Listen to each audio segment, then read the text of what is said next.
우리 좌우에 계시는 성도님들과 한번 인사하겠습니다. 참 잘 오셨습니다. 한 주간도 수고 많으셨습니다. 이렇게 인사하면 좋겠습니다. 오늘 이 밤에도 하나님 은혜 주셔서 말씀 듣는 가운데 우리에게 깨달아지는 은혜 있기를 간절히 소원합니다. 최근 이 한 방송사에서 그 사립 유치원들의 이 비리 보고서를 발표한 일이 있었습니다. 이 결과를 보고서 사람들이 경악을 금치 못했는데요.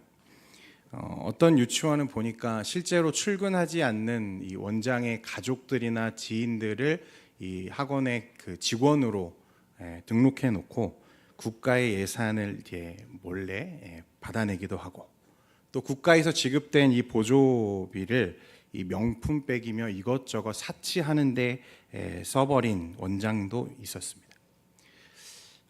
이 사이에서 학부모들은 요즘 말로 한마디로 호구 잡혔다.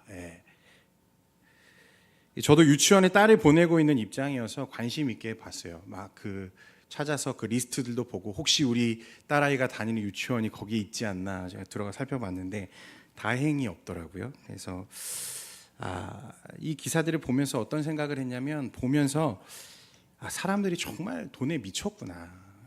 돈 벌기 위해서라면 이제 정말 무슨 짓이라도 하는구나, 그런 생각을 하게 됩니다. 여러분, 우리가 사는 이 세상에는 이런 사람들이 많이 있습니다.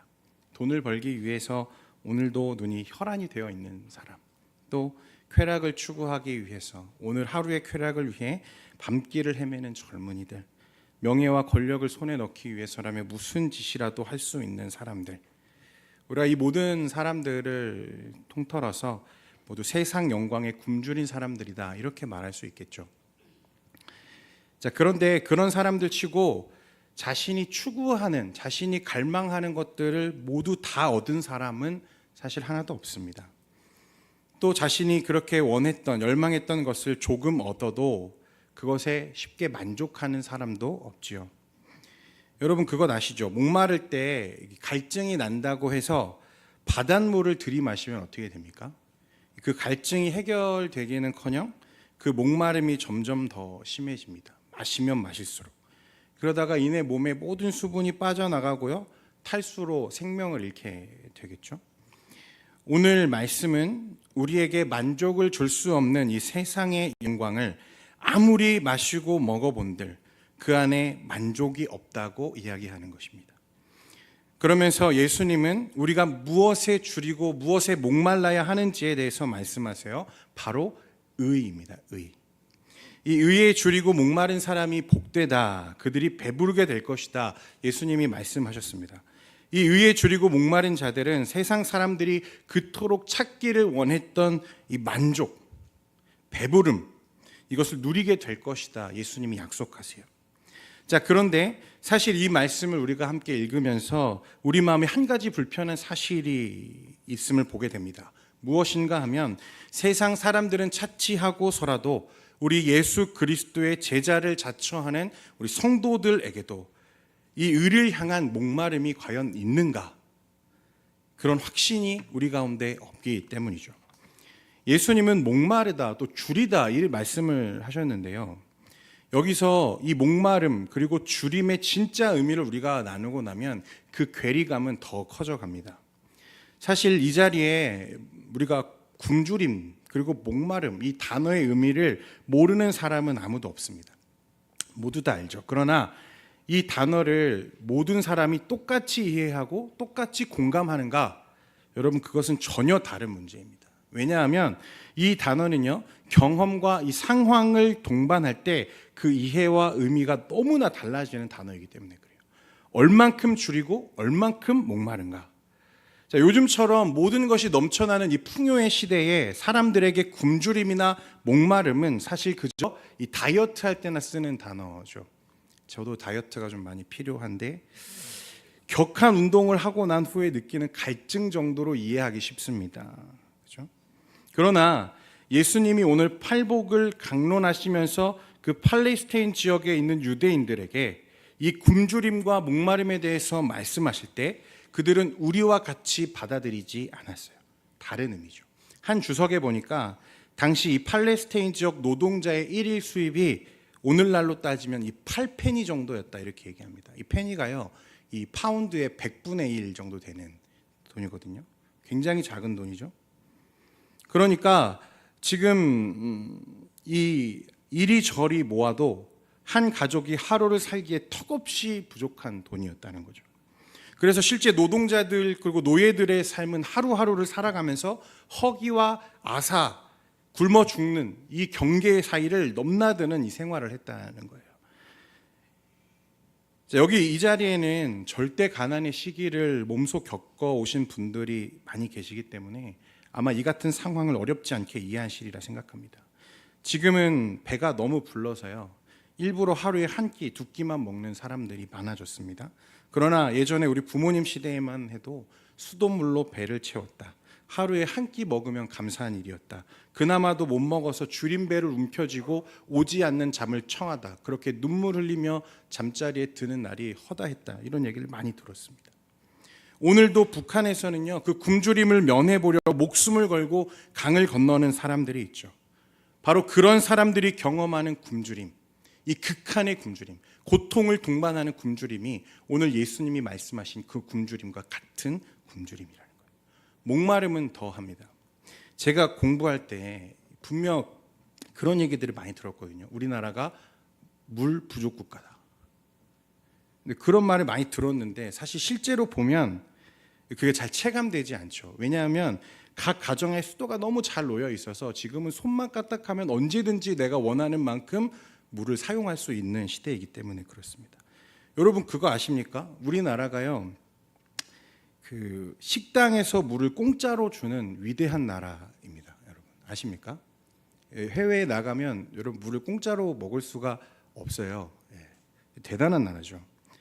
이렇게 우리는 풍족한 시대를 보내고 있습니다. 그런데 고대에는 전혀 그렇지 못했죠. 그들은 원하는 만큼 필요한 만큼의 물을 얻지 못했습니다. 사용하지 못했어요. 특히 이 건조한 이 팔레스타인 지역의 기후는 여행자들에게 또 나그네에게 있어서는 살인적인 갈증을 제공했습니다. 여행 중에 모래 폭풍을 만나게 되는 경우가 종종 있는데 그들은 이제 겉옷으로 머리를 감싸고 돌아서서 바람을 등지고 이 폭풍이 지나가기를 기다렸어요. 이 모래 폭풍이 지나가면서 코나 입이나 숨쉬는 기관들에 이제 메워지고 가리기 시작하면 그들은 이내 타들어가는 갈증과 목마름에 질식하게 됐어요. 날씨는 또 얼마나 덥습니까? 출애굽한 이스라엘 백성들이 이 르비딤에서 물이 없어서 모세를 원망했던 거 잘 아시죠? 그들은 이 더운 사막을 한 가지 소망을 가지고 건너가고 있었어요. 아, 저기에 가면 이제 물이 있을 거야. 오아시스가 있고 마실 수 있는 물이 있을 거야. 타는 듯한 갈증을 참아가면서 하루 온종일을 걷고 또 걸었던 거죠. 그런데 막상 가보니까 기대했던 물이 그 자리에 없어요. 갈증의 목은 타들어가고 이제는 더 이상 다른 곳에 여행을 더 지속할 힘도 없어요. 그러니까 모세를 향해 그 타는 듯한 갈증 때문에 불평과 불만을 터뜨릴 수밖에 없었다는 거예요. 이때 이스라엘 백성들이 경험했던 타들어가는 갈증, 목마름, 그게 오늘 예수님이 말씀하시는 목마름입니다. 그러니까 예수님이 말씀하시는 굶주림과 목마름은 한 술의 밥과 한 모금의 물로 해소할 수 있는 그런 성질의 굶주림이 아니었다는 거예요. 죽을 것 같은 내 생사의 갈림길에서 느끼는 굶주림과 갈증이라는 거예요. 예수님은 그만큼 의에 줄이고 그만큼 목마른 사람이 복이 있다 이렇게 말씀하십니다. 의가 없음에, 의가 결핍된 것에 극심한 고통을 느끼는 사람이 복되다고 얘기하시는 거죠. 자, 여러분 우리에게 과연 이러한 갈증이 있습니까? 이 의를 향한 이 정도의 목마름이 우리에게 과연 있나요? 그러나 우리가 오해하지 말아야 할 것이 있습니다. 제가 팔복 설교를 이제 네 번째 이제 하고 있는데요. 이 팔복은 구원받기 위한 조건이 아니라고 제가 말씀을 드렸습니다. 팔복은 구원받은 백성들, 구원받기 위한 조건이 아니라 구원받은 백성들의 영적인 상태 혹은 영적인 자질, 그로 인해 누리고 있는 축복에 대한 말씀이라고 제가 말씀을 드렸는데 처음 듣는 것처럼 저를 보셔도 어쩔 수 없습니다, 여러분. 저는 이미 얘기했기 때문에 누리게 될 미래적인 축복을 이야기하는 게 아니에요. 이미 우리가 누리고 있는 현재적인 축복을 이야기하는 거죠. 오늘 말씀도 마찬가지예요. 의에 줄이고 목마른 자가 구원을 받는다는 의미가 아니에요. 구원받은 백성의 영적 자질이 뭐냐? 바로 의의 줄임, 의의 목마름이라는 거예요. 그런데 왜 우리는 이 말씀이 말하는 대로 우리는 구원받은 백성들이잖아요. 그런데 왜 그런 타는 듯한 갈증이 우리의 가운데 없을까? 왜 그런 굶주림이 없는가? 오늘 이 말씀을 보면서 우리를 자책하게 되겠죠.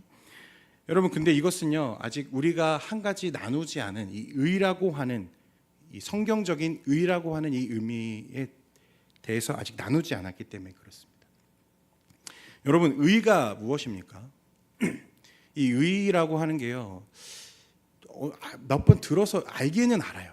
그런데 막상 이것을 설명하려고 하면 굉장히 난감합니다. 추상적이기도 하고 좀 복합적이기도 하고.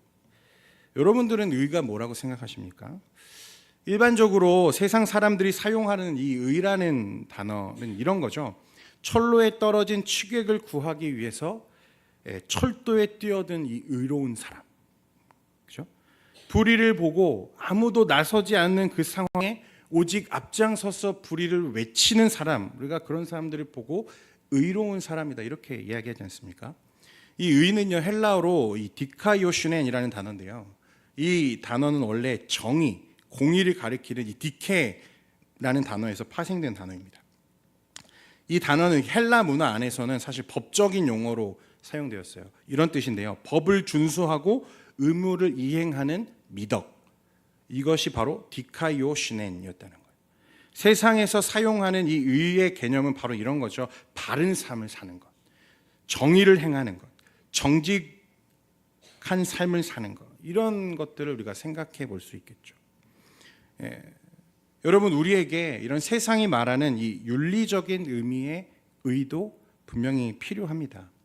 이 안타까운 게 한국교회가 지적받는 것 중에 하나가 뭐냐면 바로 이 성도의 윤리의식이 세상 사람들에 비해서 그닥 나을 게 없다는 것입니다.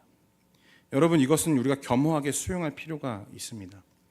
우리는 우리의 행실에 있어서도 반드시 그리스도인다운 더 높은 수준의, 높은 차원의 윤리 기준이 우리에게 있어야 합니다. 여러분, 바라기는 정직하고 정의로운 저와 여러분 되기를 소원합니다. 하지만 예수님이 오늘 제자들에게 우리의 강렬한 열망의 대상으로 소개하시는 의는 이런 윤리적인 의가 아닙니다.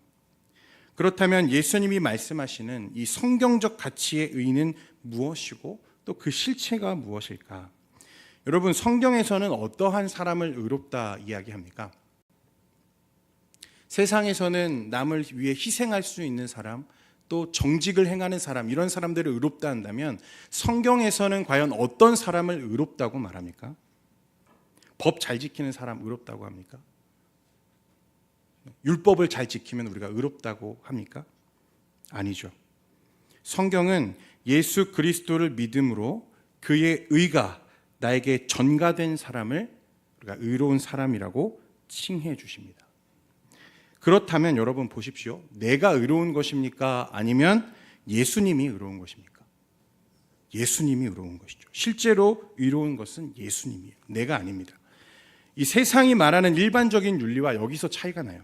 세상이 말하는 이 윤리적인 의는 우리 안에서 발생하는 의입니다. 그래서 그 의는 제한적이고 부분적이에요.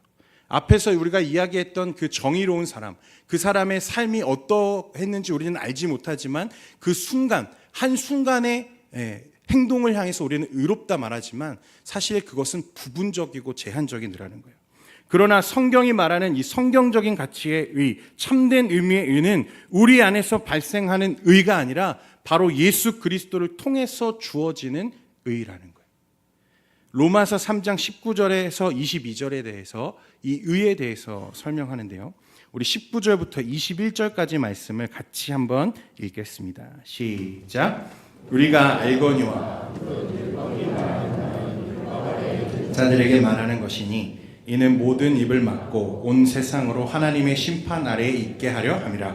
그러므로 율법의 행위로 그의 앞에 의롭다 하심을 얻을 육체가 없나니 율법으로는 죄를 깨달음이라. 이제는 율법 외에 하나님의 한 의가 나타났으니 율법과 선지자들에게 증거를 받은 것이라. 말씀에 보면요, 이 율법으로는 의롭다 하심을 얻을 수 없고 율법으로는 죄를 깨달음이니라 이렇게 말합니다. 이 율법이라고 하는 주제 아래 무엇이 드러났는가 보십시오. 율법을 지키는 것으로는 의에 이를 수 없다는 것이 드러났어요. 이 율법을 통해서 우리가 확인하는 것은 나는 안 되는구나. 나에게는 정의가 없구나. 나는 하나님의 의를 실현시킬 만한 능력이 나에게 없구나. 그래서 내가 죄인이구나 라고 하는 사실이 이 율법이라는 것을 통해서 드러나게 됐다는 거예요. 그런데 21절에 보십시오. 이제는 율법 외에 무엇이 나타났다고 말씀합니까? 하나님의 한 의가 나타났다는 거예요. 이 의는 우리 안에서 자생하고 발생한 의가 아니라 하나님이 우리에게 부어주시는 외부로부터 들어오는 의를 이야기하는 거죠. 그리고 바울은 이야기합니다. 이 의에 대해서 선지자들과 율법을 통해서 증거되었다 이렇게 이야기하는데요. 이 율법은 구약의 말씀들이죠. 그리고 그 구약의 말씀을 전해준 이 선지자들, 말씀과 이 선지자들을 통해서 시종일관 우리에게 계시된 하나님의 의, 그 의의 실체에 대해서 바울은 22절에 이렇게 말합니다. 곧 예수 그리스도를 믿음으로 말미암아 모든 믿는 자에게 미치는 하나님의 은이 차별이 없느니라. 우리가 스스로 의롭게 될 수 없기 때문에 우리의 노력의 결과로 하나님의 의로움에 도달할 가능성이 도무지 없기 때문에 하나님 스스로 우리를 의롭다 하시기 위하여 보내신 의의 실체, 그분이 예수님이십니다. 여러분, 성경이 말하는 의는 추상적인 개념이 아닙니다. 어떠한 정의로운 상태, 그런 자질, 이런 것들을 이야기하는 것이 아니라 성경은 시종일관 의에 대해서 하나님의 공의를 만족시키기 위해 우리 가운데 보내주신 의의, 하나님의 의의 실체이신 예수 그리스도가 바로 의라는 거예요.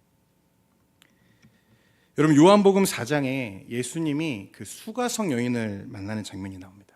다들 아시죠? 이 사마리아를 거쳐서 이 갈릴리로 돌아가시는 예수님이요, 이 수가라는 성에 들리셨습니다. 그곳에서 우물을 기르러 나온 여인을 만나시죠. 이 여인은 참으로 불행한 여인입니다. 스스로 만족스러운 삶을 살고자 부단히 노력했어요. 그래서 남편을 5번이나 바꾸었습니다. 그런데도 모자라서 또 다른 남자와 살고 있는 여인이었어요. 자신도 자신의 이 부끄러움을 알아요. 그래서 남보기가 부끄러워서 사람들이 다니지 않는 이 뜨거운 한낮에 물을 기르러 온 불행한 여인이었습니다. 예수님이 그 여인에게 물을 달라 요청하셨어요.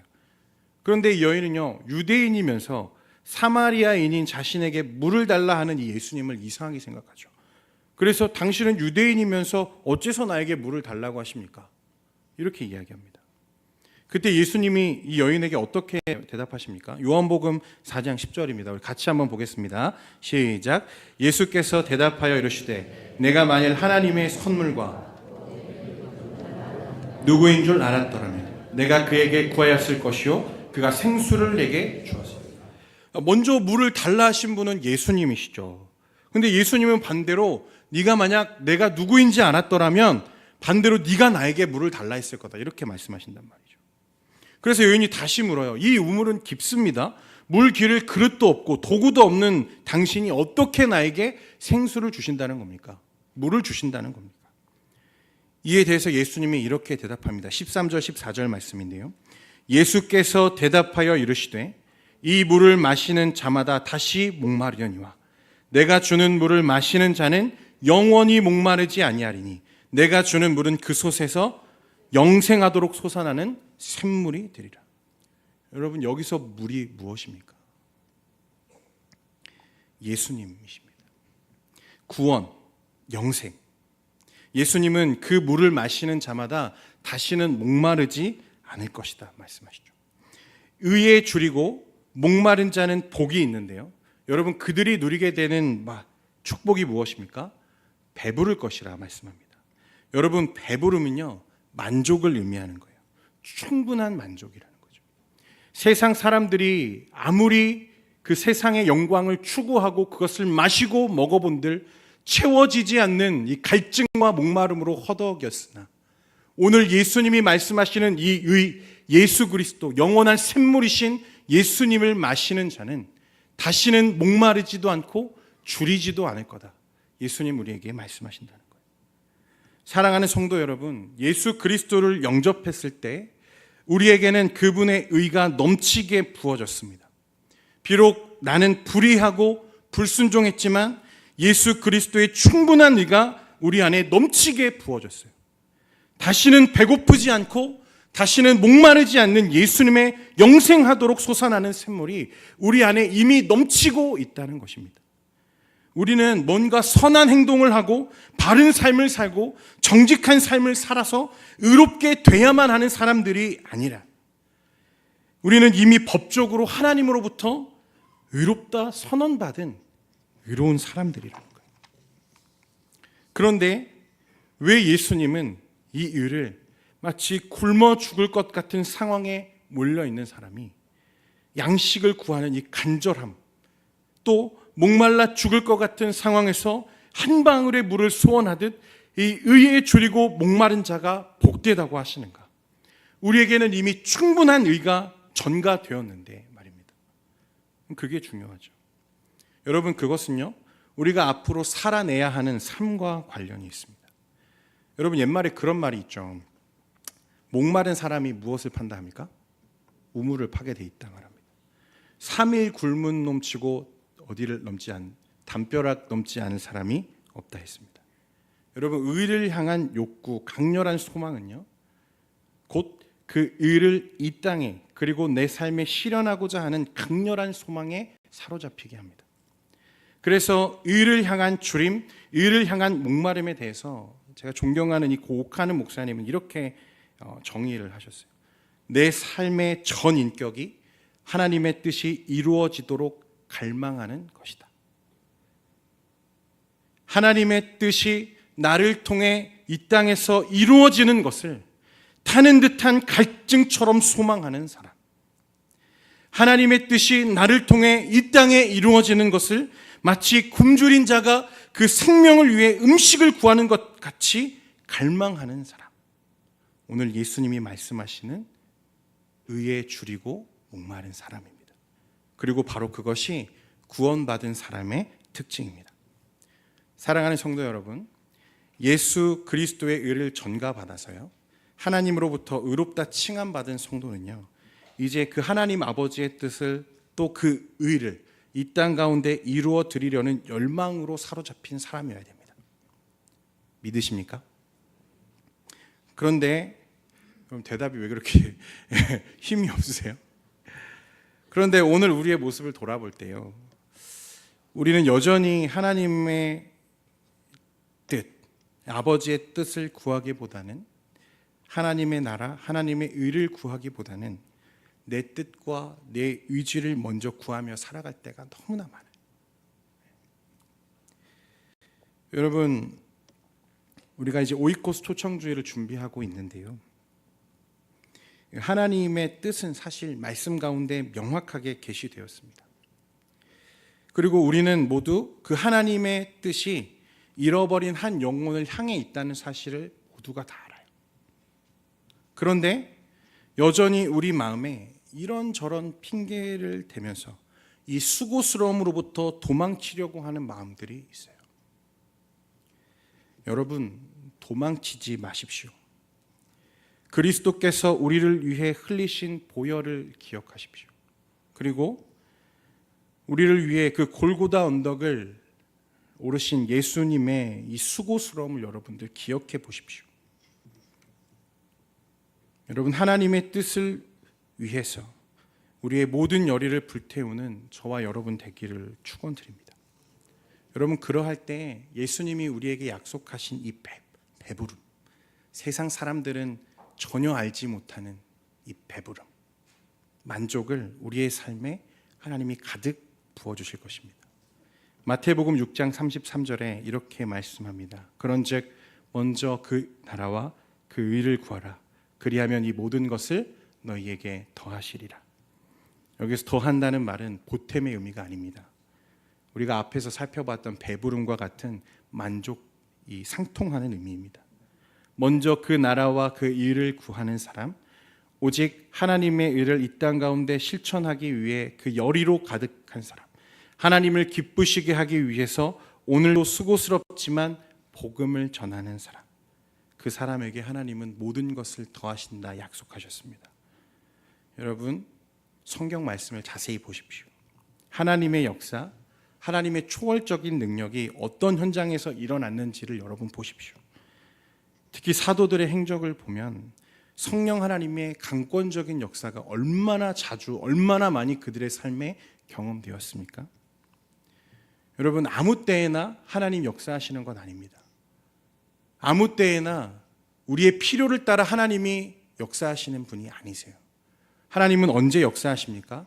복음이 전해지는 현장에 성령이 역사하세요. 복음이 강론되는 그 자리에 성령 하나님의 초월적인 사건들이 경험되었어요. 그게 사도행전에 기록되어 있습니다. 여러분, 우리가 이제 믿음의 눈으로 이 일들을 바라볼 때가 됐습니다. 우리는 이거 그만했으면 좋겠다. 도대체 이 1800명 이 달성하는 게 무슨 의미가 있습니까? 이런 말을 많이 듣거든요. 여러분, 아닙니다. 믿음의 눈으로 바라보면 여러분, 그 1800명 안에 하나님이 애를 끌으며 찾으시는 한 사람이 있다면 여러분, 그 수고 충분히 우리가 감당해야 할 수고입니다.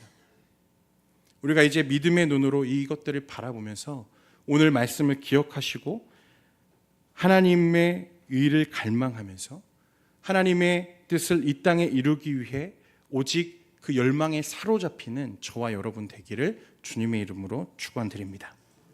기도하겠습니다. 거룩하신 하나님 아버지, 우리에게 의에 줄이고 목마른, 타는 듯한 목마름을 우리 가운데 허락하여 주시옵소서. 하나님, 그래서 이제는 세상 사람들이 추구하는 것처럼 세상의 영광을 위해 살아가는 것이 아니라 하나님의 나라, 하나님의 의를 구하며 살아가는 모든 성도들이 될 수 있도록 인도하옵소서. 성령 하나님, 오늘 이 밤에 우리의 마음에 조명하여 주셔서 하나님의 마음이 우리 마음에 부어지고 이를 갈망하며 기도할 때 하나님, 우리 심령의 부흥을 경험할 수 있도록 축복하여 주시옵소서. 예수님의 이름으로 기도합니다. 아멘. 우리가 함께